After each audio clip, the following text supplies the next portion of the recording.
Official secret act अदालत इस्लामाबाद के हुक्म के बावजूद चेयरमैन पीटीआई की फोन पर बेटों के साथ बात न कराने पर तौहीन अदालत की दरख्वास्त। सुप्रिंटेंडेंट अडयाला जेल ने अदालत में जवाब जमा करा दिया है। सुप्रिंटेंडेंट अडयाला जेल ने चेयरमैन पीटीआई के बेटों से बात कराने से माजरत कर ली है। जवाब में कहा गया कि 18 अक्टूबर को खुसूसी इकदाम करके चेयरमैन पीटीआई की इनके बच्चों से बात कराई गई, ताहम व्हाट्सएप पर बैरून मुल्क मुस्तकिल बात करने की सहूलत मौजूद नहीं है। अदालत इस हवाले से महकमा दाखिला पंजाब को रूल्स में तरमीम की हिदायत कर सकती है। इसी बारे में तफसीलात जानते हैं नुमाइंदा एबीएन न्यूज़ जमशेद कादर से। जमशेद, कहिएगा अदालत ने मजीद क्या कहा है इस हवाले से?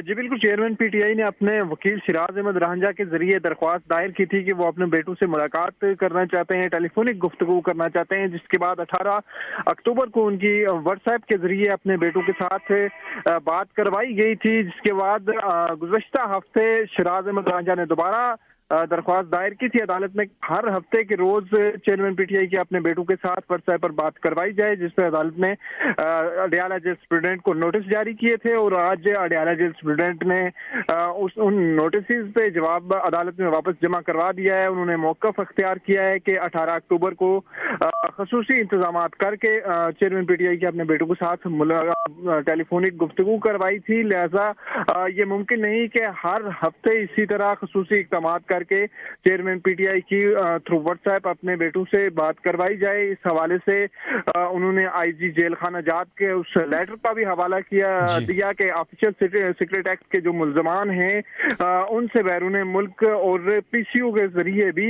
बात नहीं करवाई जा सकती, क्योंकि सुप्रिंटेंडेंट की जानिब से इस हवाले से रिपोर्ट अदालत में जमा करा दी गई है। बहुत शुक्रिया, जमशेद कादर बता रहे थे।